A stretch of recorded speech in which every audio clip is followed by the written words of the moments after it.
નમસ્કાર, ડે સ્પેશિયલમાં હું શિવાની આપ સૌનું સ્વાગત કરું છું। અત્યારે સાવધાની સાથે સતર્કતા પણ ખૂબ જ જરૂરી બની ગઈ છે। અત્યારે વાત કરી રહ્યા છે સાયબર ક્રાઇમની, કારણ કે દિવસે ને દિવસે રાજ્યમાં સાયબર ક્રાઇમનું પ્રમાણ વધી ગયું છે। ઓનલાઈન છેતરપિંડી હોય કે પછી બેંક ફ્રોડ હોય, અત્યારે તે ખૂબ જ પ્રમાણમાં વધતું જોવા મળી રહ્યો છે। તો અત્યારે દિવસે ને દિવસે જે સાયબર ક્રાઇમ વધી રહ્યો છે અને તેમાં પણ ખાસ કરીને દર 7.5 મિનિટે એક ફરિયાદ નોંધાય છે અને કહી શકાય કે ખૂબ જ મોટી મહત્વની બાબત કહી શકાય, કારણ કે જેમ જેમ સાયબર ક્રાઇમનું પ્રમાણ વધી રહ્યું છે તેમ તેમ લોકો સાથે ઓનલાઈન જે ફ્રોડ છે તેમ વધી રહ્યા છે। સાથે જો વાત કરવામાં આવે, આજકાલ ડિજિટલ પેમેન્ટ થઈ ગયું છે, ડિજિટલ પેમેન્ટમાં પણ અત્યારે ફ્રોડ જોવા મળી રહ્યું છે અને મોટી કંપનીઓમાં પણ અત્યારે જે ડેટા લીક થવાની જે સમસ્યા થતી હોય છે, જે ફ્રોડ બનતા હોય છે, જે છેતરપિંડી થતી હોય છે, તો શા માટે આ પ્રકારની સાયબર ક્રાઇમની ફરિયાદો અત્યારે વધતી જોવા મળી રહી છે અને આનું નિવારણ શું છે? જ્યારે સાયબર ક્રાઇમની કોઈ આપણે સાથે કોઈ છેતરપિંડી થાય છે ત્યારે શું કરવું જોઈએ અને સાથે ગવર્મેન્ટને એવા કયા લો છે કે કયા એવા કાયદા છે જેના લીધે આપણે સાયબર ક્રાઇમને લઈને ફરિયાદો નોંધાવી શકીએ છીએ? આ સમગ્ર વિષય ઉપર આજે આપણે ચર્ચા કરીશું। આપણી સાથે જોડાયા છે કર્મશ્રી પટેલ કે જેઓ સાયબર ટ્રેનર છે અને વિમલ સુથાર કે જેઓ સાયબર સિક્યુરિટી એન્જિનિયર છે। આપ બંનેનું સ્વાગત છે। Thank you madam. તો પ્રથમ તો કર્મશ્રીજી, અત્યારે જે સાયબર ક્રાઇમનું પ્રમાણ વધી ગયું છે તેના વિશે શું કહેવા માંગો છો? હું એમ કહેવા માંગીશ કે અત્યારે યુથ એટલું બધું મોબાઈલની અંદર ઇન્વોલ્વડ છે અને એ સિવાય તમે યુટ્યુબ જોઈ લો કે તમે કોઈ બી વસ્તુ જોઈ લો, તમે ડિજિટલ પેમેન્ટ્સ લઈ લો, તો સાયબર ક્રાઇમ રેટ ઇન્ક્રીઝ જ થઈ રહ્યો છે। હવે એના ઘણા બધા કારણો છે જે નોર્મલ પબ્લિકને એટલું, આપણા ફોનની અંદર બી એટલી સિક્યુરિટી છે જે આપણે as a normal person be implement કરી શકીએ છીએ, પણ એ આપણે ધ્યાનમાં નથી લેતા એ બાબતો। તો એ અવેરનેસ ઘણી જરૂરી છે અત્યારે નોર્મલ પબ્લિકને બી, યુથને બી, આપણા ઘરમાં જે સિનિયર સિટીઝન્સ હોય, ખાસ કરીને આપણા જે પેરેન્ટ્સ છે, ગ્રાન્ડ પેરેન્ટ્સ, જે લોકો હવે સ્માર્ટફોન્સ યુઝ કરે છે, તો એ લોકોને બી ઘણી બધી અવેરનેસની જરૂરત છે સાયબર ક્રાઇમને રોકવા માટેની। જી બિલકુલ। વિમલજી, અત્યારે જે આ સાયબર ક્રાઇમનું પ્રમાણ વધ્યું છે ને તેમાં પણ દર 7.5 મિનિટે સાયબર ક્રાઇમના જે કિસ્સા છે તે નોંધાય છે અને સાથે જે આ સાયબર ક્રાઇમનું પ્રમાણ વધ્યું છે, ખાસ કરીને તેમાં ડિજિટલ પેમેન્ટ હોય કે પછી જે બેંક ફ્રોડ જે કરવામાં આવે છે, તો આના વિશે સતર્કતા રાખવી અત્યારે કેટલી જરૂરી બની છે?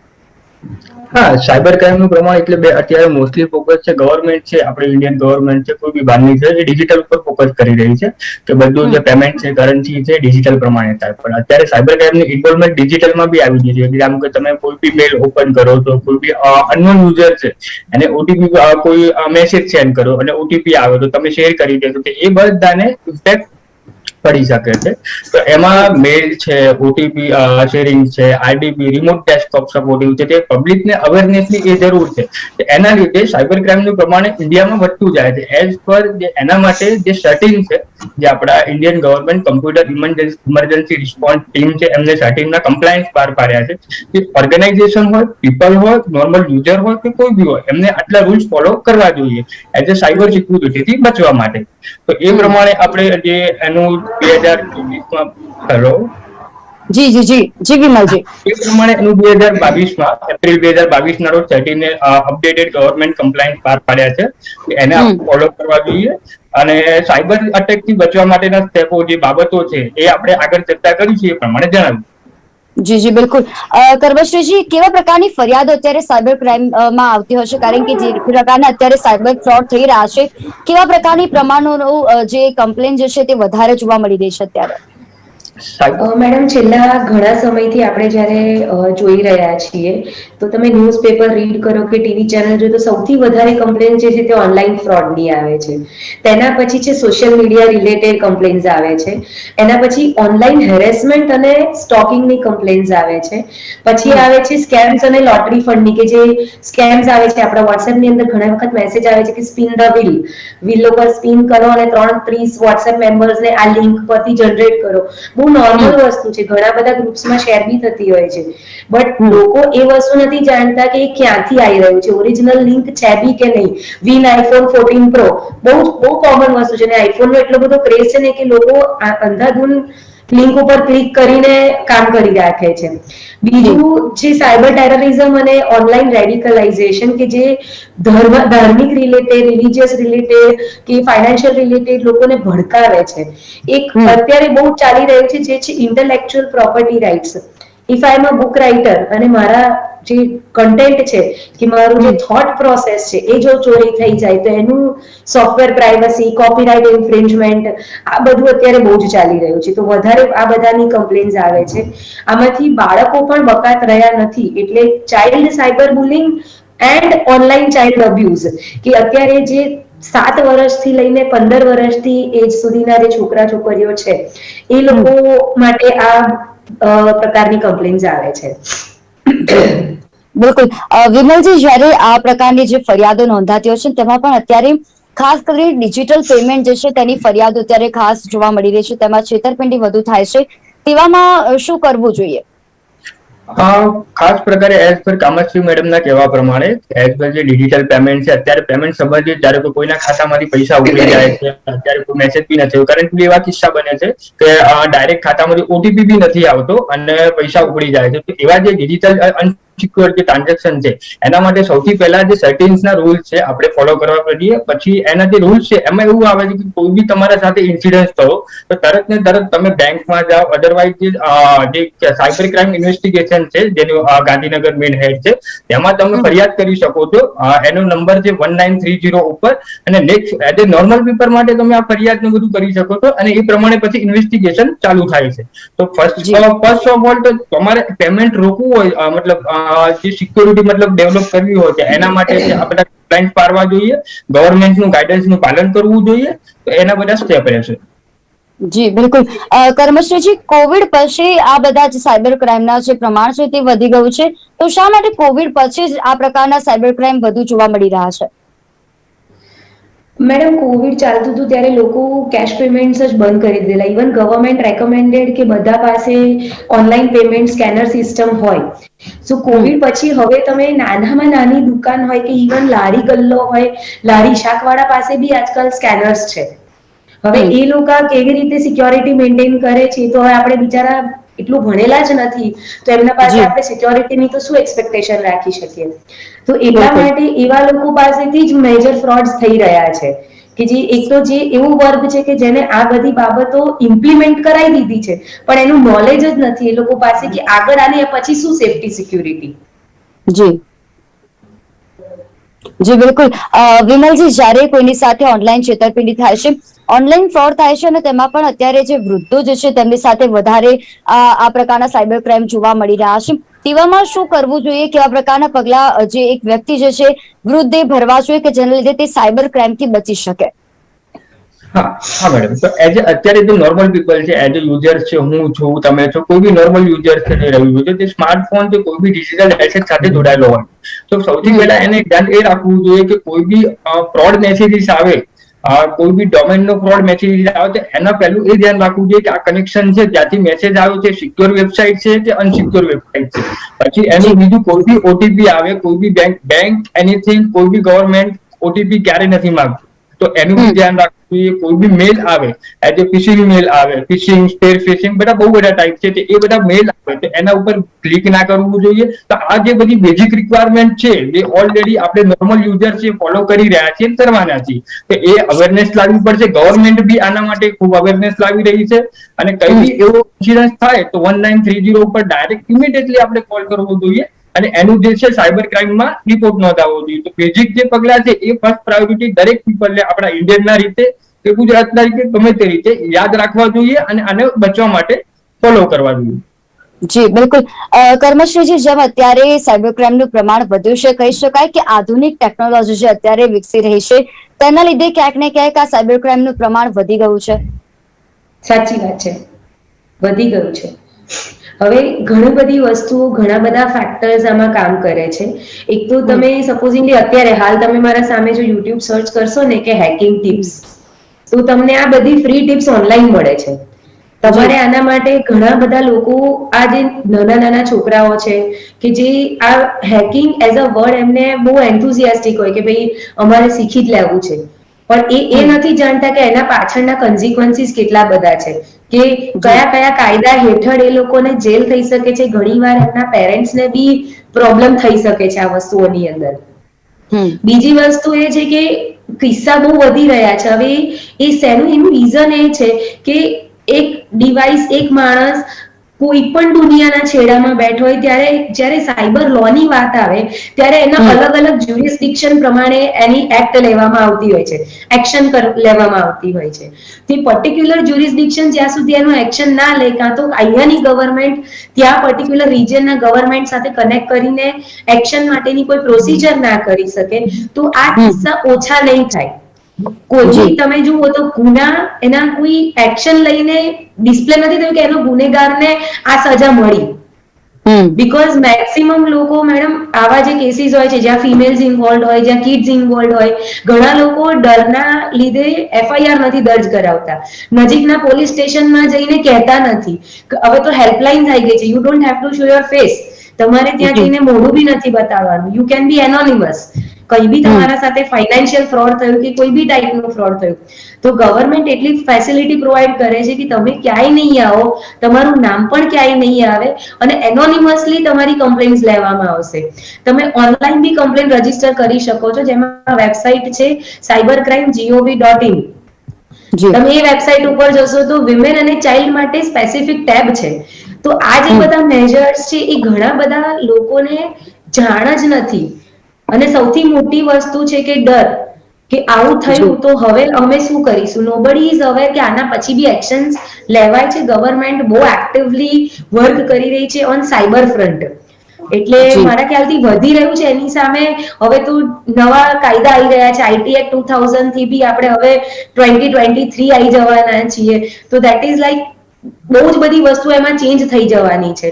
ડિજિટલ પેમેન્ટ રિલેટેડ, તમારા સોશિયલ મીડિયા રિલેટેડ, સોશિયલ મીડિયામાં commenting related, cyber bullying related, આ બધું જેટલું નવું નવું થઈ રહ્યું છે એ બધાના રિલેટેડ નવા નવા કાયદા ઘડાઈ રહ્યા છે.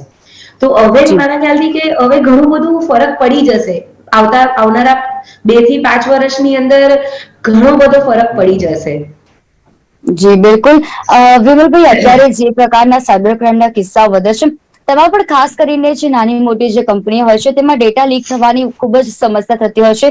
આ પ્રકારના સાયબર ક્રાઇમ મોટી કંપનીઓમાં નોંધાતા હોય છે, ત્યારે કેવા પ્રકારની કામગીરી કરવામાં આવે છે? ઓકે, તો એઝ એ કોઈ બી કંપની હોય, જ્યારે IT સેક્ટરમાં હોય કે નોન IT સેક્ટરમાં હોય, એમાં સાયબર ક્રાઇમ થઈ શકે છે. IT સેક્ટરમાં એવું હોય છે કે સાયબર ક્રાઇમ થાય છે જે લોકોને કોસ્ટ ઇફેક્ટિવ નુકસાન થાય છે, પ્રોડક્શન મતલબ ડેટા લીકેજ થાય છે. તો ડેટા લીકેજમાં એ લોકોને આપણે જે પ્રિવેન્શન કરવું હોય એના માટે સ્ટેપ એવા લઈ શકાય છે કે એનું જે લોગ એનાલિસિસ રિપોર્ટ છે, એના જે ઇન્વેસ્ટિગેશન ફીચર છે, ફોરેન્સિક ઓડિટ છે, એ બધી જે ઓર્ગેનાઇઝેશન છે એ કરાવતું હોય છે કે સાયબર એટેક ક્યાંથી ગયો, ક્યાંથી આવ્યો છે, એનું નેક્સ્ટ પ્રાયોરિટી શું છે, ક્યાંથી છે, એ બધા ટાઈપના જે ટોપ મેથોડોલોજી છે તે આપણે યુઝ કરી શકાય છે IT સેક્ટરમાં. અને નોન IT સેક્ટરમાં એવું હોય છે કોઈ બી પાવર સેક્ટર છે, કોઈ બી ઇન્ડસ્ટ્રીયલ સેક્ટર છે, ફાર્મા સેક્ટર છે, તો એ લોકોનું મોટું કામ એવું હોય છે કે પ્રોડક્શન સ્ટોપ ના થવું જોઈએ. કઈ બી વસ્તુ જે પ્રોડક્શન કે પ્રોસેસ ચાલી રહી છે એને કન્ટિન્યુઅસલી ફોલો થવું જોઈએ. જ્યારે કોઈ બી પ્રકારનો અટેક થાય, લાઈક રેન્સમવેર કે કોઈ બી પ્રકારનો અટેક થાય તો તેમાં પ્રોડક્શન સ્ટોપ થઈ જાય છે, પ્રોસેસ સ્ટોપ થઈ જાય છે. એના કારણે કંપનીને ભારે પણ નુકસાન થવું પડે છે. એના કારણે કંપનીઓને બ્રાન્ડ રેપ્યુટેશનનો સવાલ આવી જાય છે. એ બધા સર્વે મુદ્દાઓને ધ્યાનમાં રાખીને આપણે જે કોઈ બી ઓર્ગેનાઇઝેશન હોય તો એને ડર્યા વગર સાયબરની પોલિસીઓ, સાયબરના કમ્પ્લાયન્સો ગવર્મેન્ટના ફોલો કરવા જોઈએ. સાયબરની સર્વિસીસો જેમ કે MSOC સર્વિસીસ છે, મેનેજિંગ SOC, જે સિક્યુરિટી ઓપરેશન સેન્ટર સર્વિસીસ છે, એ બધી સર્વિસીસો ગવર્મેન્ટની ગાઈડલાઇન્સ ઓલરેડી આવી ગઈ છે, તે ફોલો કરવી જોઈએ. તે પ્રમાણે ઓર્ગેનાઇઝેશનમાં એવરી ઓર્ગેનાઇઝેશન સાયબર એટેકથી બચી શકે. જી બિલકુલ. વિમલભાઈ, તમે જે વાત કરી કે સાયબર પોલિસી આવી ગઈ છે, જે મોટી કંપનીઓમાં જે આવા પ્રકારના જયારે ફ્રોડ થતા હોય છે, છેતરપિંડી થતી હોય છે, ત્યારે આ પ્રકારની સાયબર પોલિસી કામ આવતી હોય છે. તો કયા પ્રકારની સાયબર પોલિસી જે છે તે મોટી કંપનીઓને જ્યારે આ સાયબર ક્રાઇમ થાય છે ત્યારે કામ આવે છે? સાયબર પોલિસી એટલે અત્યારે ગવર્મેન્ટ અને એજન્સી લાવી રહી છે. હેલો, આઈ એમ ઓડિબલ? જી જી જી વિમલજી. ઓકે, હા, ગવર્મેન્ટ અને બીજી સાયબર કંપની જે ઓર્ગેનાઇઝેશન છે જે સાયબર પોલિસી લાવી છે. સાયબર પોલિસી મતલબ as a type of insurance. કોઈ બી આઈટી કે નોન આઈટી ઓર્ગેનાઇઝેશન છે એમાં અટેક થવાના ચાન્સીસ 60 to 70% હોય છે.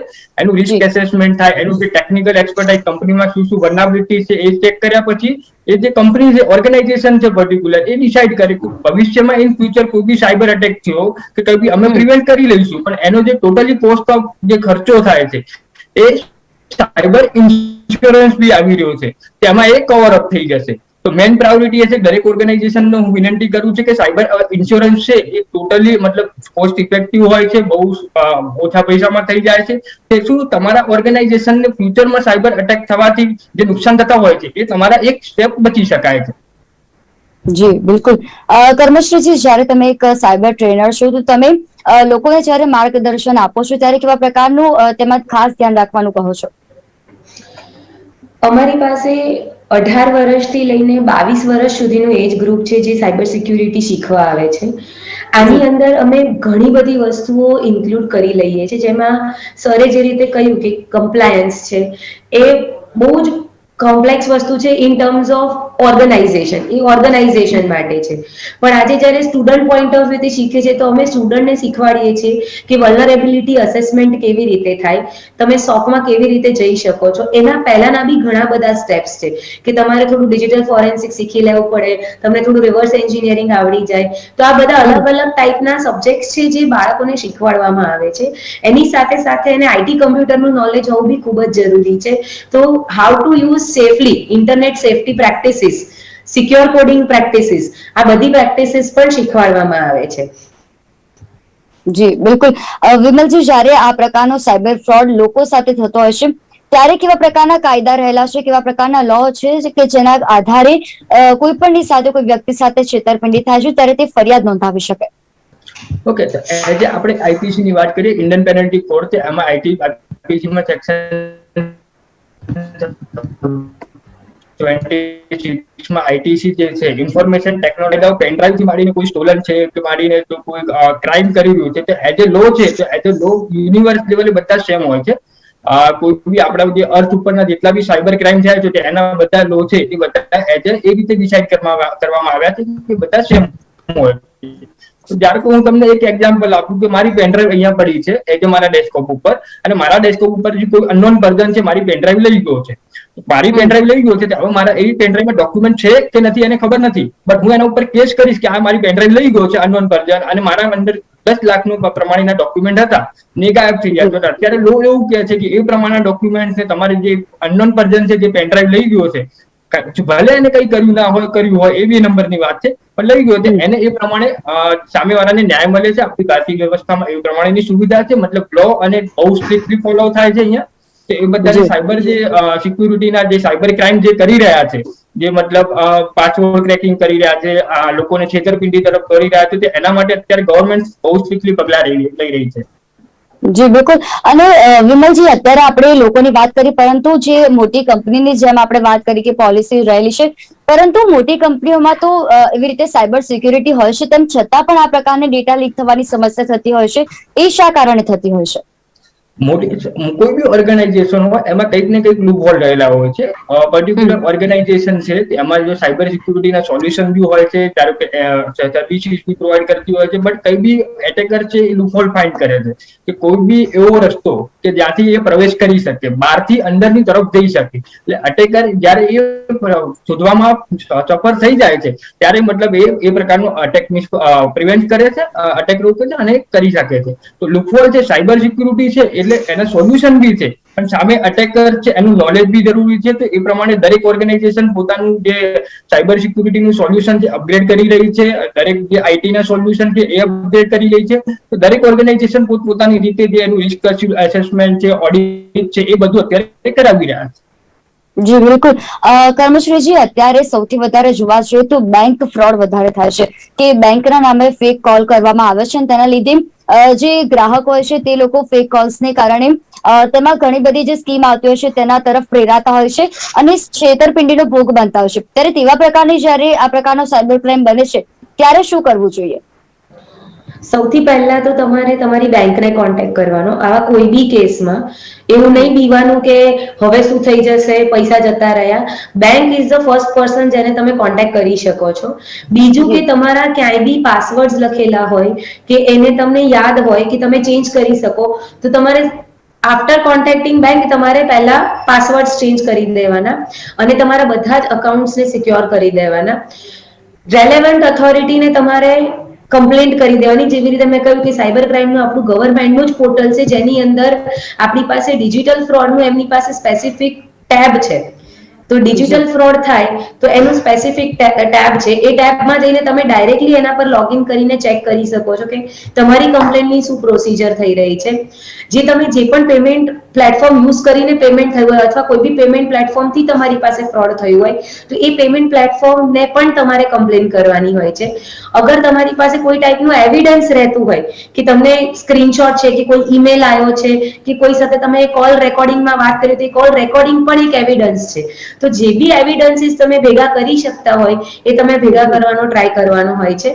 અને તમારે તમારા ક્રેડિટ રિપોર્ટ સિબિલની અંદર ચેક કરતા રહેવાનું કે એમાં કોઈ ફેરફાર થયો નથી, કે તમારા નામમાં અગર પૈસા ગયા છે તો એ કદાચ પાછા બી આવી જશે, પણ જો ક્રેડિટમાં ફેરફાર થઈ જશે તો એ તમારે બનાવતા it will take a lot of time. અને બીજું કે ખુદ બી અને ઘરના બીજા વ્યક્તિઓને બી અવેરનેસ આપતા રહેવાનું અને અપડેટેડ રહેવાનું કે નવા કયા ટાઈપના ક્રાઇમ આવે છે અને એનાથી કેવી રીતે બચી શકાય છે. જી બિલકુલ. વિમલભાઈ, અત્યારે આપણે નશા કરવામાં આવે તો ઘણા બધા એવા સાયબર ક્રાઇમની ફરિયાદો નોંધાતી હશે, ત્યારે ખાસ કરીને લોકોએ કેવા પ્રકારની જાગૃતિ લાવવાની જરૂર છે અને કેટલી સતર્કતાથી રહેવું જરૂરી છે? ઓકે, આજનો યુગ છે એ ડિજિટલ યુગ છે, જેમાં તમે આપણે ઓનલાઈન એક્ટિવ, સોશિયલ મીડિયા ઉપર એક્ટિવ રહીએ છીએ. દરેક યુઝર છે, હું છું, કોઈ પણ છે, નોર્મલ પીપલ છે, દરેક પીપલ છે સોશિયલ મીડિયા ઉપર એક્ટિવ રહ્યા છે, ઈમેલ પર રહ્યા છે, ડિજિટલ ફોનનો યુઝ કરી રહ્યા છે. તો ફર્સ્ટ ઓફ પ્રાયોરિટી એ છે એમની કે કોઈ બી મેલ આવે, અનનોન માંથી આવે, કોઈ બી પર્ટિક્યુલર કે એનું પહેલા તો સિક્યોર કનેક્શન છે. HTTPS માંથી આવ્યો છે. HTTPS નું ફૂલ ફોર્મ છે જે છે S છે, પાછળ સિક્યુરિટી વાળો છે. એ માર્ક ચેક કરવો જોઈએ. કેમ કે સમ ફેક વેબસાઇટ હોય છે, જે વેબસાઇટ હોય છે તે ખોટી વેબસાઇટ હોય છે. તે HTTP ખાલી કનેક્શન ધરાવે છે, જે સિક્યોર કનેક્શન નથી ધરાવતી. તો પહેલા મેલ ઓર્ડર ક્યાંથી આવ્યો છે એ જોઈ લેવું પડે છે. પછી આફ્ટર ઓટીપી કોઈને શેર ના કરવો જોઈએ. ગવર્મેન્ટ છે વારંવાર કહી રહી છે કે કોઈ પણ પ્રકારના ઓટીપી કોઈને શેર કરો નહીં, એનું ધ્યાન રાખવું જોઈએ નોર્મલ પીપલને. અને દરેક અત્યારે યુગ છે સોશિયલ મીડિયાનો, તો સોશિયલ મીડિયામાં ઇન્સ્ટાગ્રામ છે, ફેસબુક છે, ત્યાં કોઈ પણ પ્રકારની આપણી પર્સનલ ઇન્ફોર્મેશન જેવી કે ક્રેડિટ કાર્ડની ઇન્ફોર્મેશન છે, પાન કાર્ડ છે, આધાર કાર્ડ છે, એ ક્યારે પણ શેર ના કરવી જોઈએ. કેમ કે એનાથી લઈને અટેક છે તમારું આટલું ઓથેન્ટિકેશન જાણી શકે છે. એ બધા જે સ્ટેપ છે આપણે નોર્મલ પીપલ છે, નોર્મલ યુઝર્સ છે, એ બધાએ ફોલો કરવા જોઈએ એઝ અ બેઝિક રિક્વાયરમેન્ટ પ્રમાણે. જી જી બિલકુલ. અને ખરેખર અત્યારે જે પ્રમાણે સાયબર ક્રાઇમનો છે અત્યારે રિપોર્ટ નોંધાઈ રહ્યા છે, દર 7.5 મિનિટે એક કેસ નોંધાય છે. અને આ જે આંકડા જે છે તે ખરેખર ગંભીર લેવાની બાબત છે અને લોકોએ પણ આમાં સતર્ક રહેવાની જરૂર છે. આ બંને અમારી સાથે ચર્ચામાં જોડાયા તે બદલ બંનેનો આભાર. Thank you. તો દર 7.5 મિનિટે અત્યારે સાયબર ક્રાઇમમાં વધારો થઈ રહ્યો છે, ફરિયાદો નોંધવામાં આવી રહી છે. અને આની જો ખિલાફની જો વાત કરવામાં આવે તો ફરિયાદ નોંધાવવું એ ખરેખર એક જાગૃત નાગરિક તરીકે જો આપણી સાથે કોઈ પણ પ્રકારનો એવો ફ્રોડ થાય છે તો ફરિયાદ નોંધાવવી જોઈએ.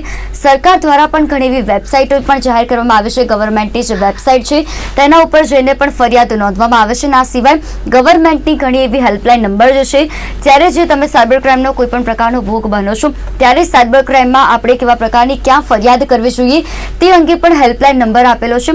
તો અત્યારના જે ગ્રાહકો છે, મોટી કંપનીઓ છે, ખરેખર જાગૃત થવાની જરૂર છે. જે પ્રમાણે જે આધુનિક ટેકનોલોજી વિકસી રહી છે, સાયબર ક્રાઇમમાં વધારો થઈ રહ્યો છે અને તેમાં લોકોએ ખરેખર અત્યારે જાગવું ખૂબ જ જરૂરી બન્યું છે. તો હાલ ડે સ્પેશિયલમાં બસ આટલું જ. ફરી મળીશું નવા વિષયની સાથે. ત્યાં સુધી રજા આપશો. નમસ્કાર.